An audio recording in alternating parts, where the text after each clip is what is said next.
I recently read Influence by Robert Cialdini. Imagine getting a knock on your front door. You open the door and see a man in a nicely tailored suit with a vacuum. He greets you with a cheerful voice and says, "Hi, my name's Rick. I'm a senior sales associate at Vacuum Plus." He hands you his business card and says, "It's about to rain. Could I come in for a minute and tell you why this vacuum could be the last vacuum you'll ever need?" Let's say the pandemic has ended, so you comply with his request.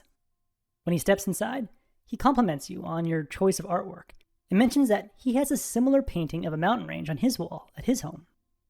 After some friendly chit-chat about artwork, he shows you the vacuum he's selling and mentions that 3 of your neighbors have recently bought one from him. Then he shows you a few special features on the vacuum and offers to leave the vacuum with you for the weekend so you can try it out, along with a care package of free cleaning supplies. When he returns on Monday, he informs you that he's sold all his vacuum units over the weekend, and the vacuum you're sampling is the last unit he has in stock.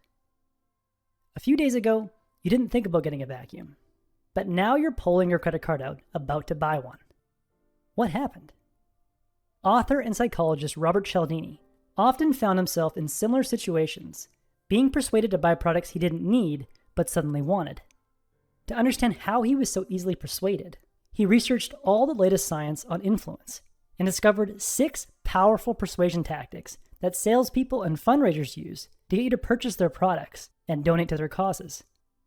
To help make these 6 powerful persuasion tactics easy to remember, I've used a few synonyms to replace Cialdini's terms and form the acronym SAIL. The first S stands for scarcity. Robert Cialdini teaches the 6 principles of persuasion to students at Arizona State University. At the end of one of his classes, a student who owned a beef supply company informed Cialdini that he had tested the persuasion principle of scarcity and got shocking results. The student had given his sales staff 2 scripts. The first script included the standard sales presentation. The second script included the standard sales presentation, but then they told the customers that a beef shortage is coming, and very few people know about it. How many more sales do you think the second script led to? 50% more? 100% more? When the sales were tallied, the beef importing company made 6 times more sales using the scarcity script. Effective businesses and salespeople leverage the persuasive power of scarcity by convincing customers they might lose their chance to buy something valuable. Airlines and Amazon deploy scarcity by using red lettering to indicate how few seats are left on the flight and how few products are in stock, respectively. They also show countdown timers at checkout so that you rush to secure your seat or secure your shipping date. The second S in SAIL is social proof. When researchers at Columbia University put a subject in a room to complete a task and then gradually filled the room with smoke, the lone subjects reported the smoke 75% of the time. But when the subjects were joined by 2 actors who were instructed to not respond to the smoke, only 10% of the subjects reported the smoke. When we are uncertain, we look to others to decide how to act. When we're uncertain about a purchase, we look to others to decide to buy or not. This is why door-to-door salespeople are quick to reference the neighbors' names, and it's why retailers go out of their way to display ratings and reviews for products. Last year, I went to the brick-and-mortar Amazon bookstore in New York City and saw that they went to great lengths to print out a label for each book on display that included the number of ratings for the book and a quote from an online reviewer. The A in SAIL is authority. Several years ago, a researcher in the Midwest called 21 nursing stations and asked each nurse to administer an unapproved drug at near lethal doses to a specific patient in their hospital. The nurses didn't know the man, but the man said he was a doctor. 95% of the nurses complied. Luckily, someone intervened and stopped the nurses before they could inject the drug into the patient. As kids, we learn to comply with authority figures like parents and teachers because they know more than we do. As we get older, we maintain our willingness to comply with authority. Effective salespeople are well aware of this, and that's why they try to use impressive-sounding titles like senior sales associate and flash high-status symbols like luxury cars to imply authority and make us more likely to comply with their requests. By far, the most commonly used sign of authority is the business suit. A social experiment in Texas found that when a man wears a freshly pressed business suit and tie, people are 3 times more likely to illegally cross the street with that man than if he wears a simple work shirt and trousers. The L in sale stands for liking. A power suit might leverage the persuasive power of authority, but an equally powerful way to influence someone is to dress like them. In 1970, a psychologist went around a college campus to ask people for a dime to make a phone call. The psychologist initially dressed in straight attire and then dressed like a hippie. When he asked students whose clothing matched his clothing, those students were 20% more likely to give him a dime than if their clothing differed. Countless studies show that we are significantly more likely to say yes to requests from people who seem like us. This is why Cialdini says car salesmen will examine a prospect's trade-in vehicle, looking for things that they can relate to. If there's camping gear in the trunk, the salesman might mention later on how he loves to get away from the city whenever he can.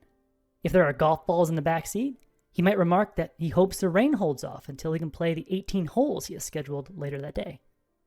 If he notices that the car was purchased out of state, he might ask where the customer is from and report with surprise that he or his wife was born there.